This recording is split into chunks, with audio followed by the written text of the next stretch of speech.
Sebelum kita melaksanakan pembelajaran hari ini, mari kita berdoa terlebih dahulu agar pembelajaran hari ini dapat diberi kelancaran oleh Allah Subhanahu wa Ta'ala. Doa sebelum belajar. Bismillahirrahmanirrahim. Rabbi zidni ilman warzuqni fahma. Artinya, ya Allah, tambahkanlah aku ilmu dan berikanlah aku rizki akan kepahaman.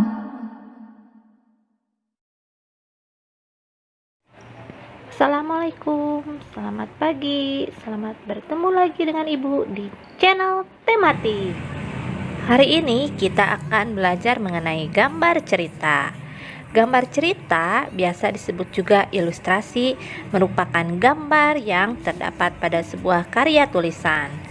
Fungsi gambar cerita yaitu untuk memperjelas, menegaskan, dan memperindah suatu cerita. Satu gambar cerita hanya menceritakan salah satu adegan atau bagian sebuah cerita. Untuk menggambar suasana dalam cerita, perlu adanya objek gambar.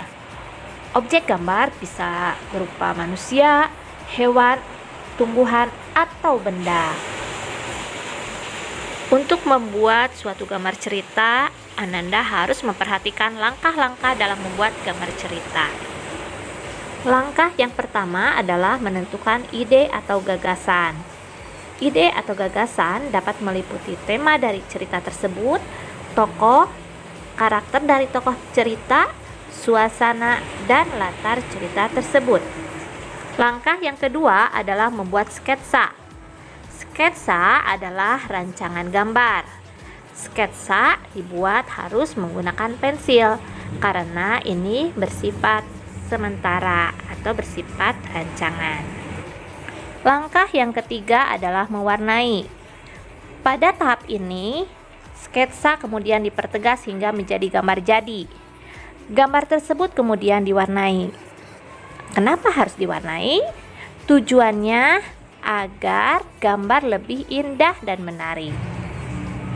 Untuk mewarnainya, Ananda bisa menggunakan dua teknik. Ada teknik kering dan teknik basah. Teknik kering yaitu dengan mewarnai memakai pensil warna, krayon, spidol. Sedangkan untuk teknik basah yaitu menggunakan cat air atau cat minyak. Sekarang Ibu mempunyai sebuah cerita. Dengarkan baik-baik ya, Nak. Kelinci dan kura-kura memutuskan untuk berlomba lari. Si bekicot bertugas sebagai hakim garis di garis start. Sedangkan si keong berada di garis finish untuk mengawasi siapa yang sampai lebih dahulu.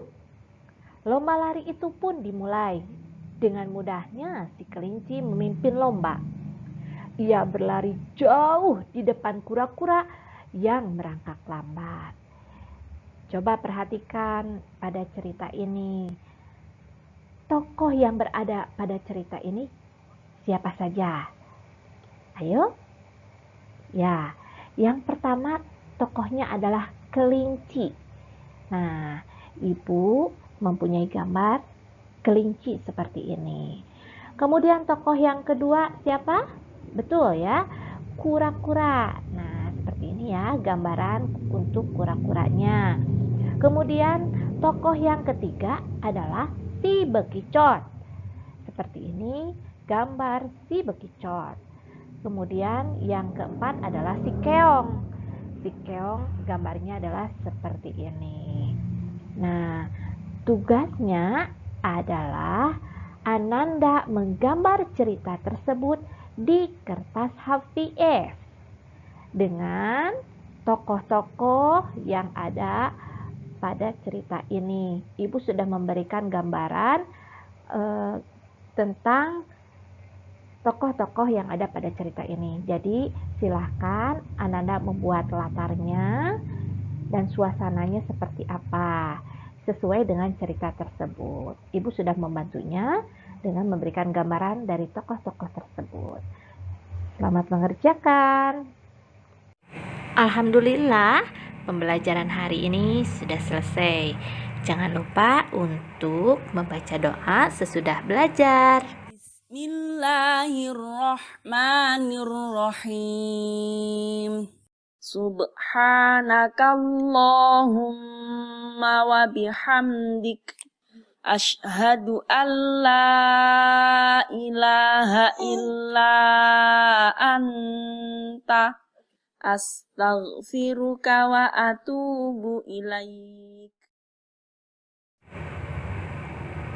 Ibu pamit. Wassalamualaikum warahmatullahi wabarakatuh.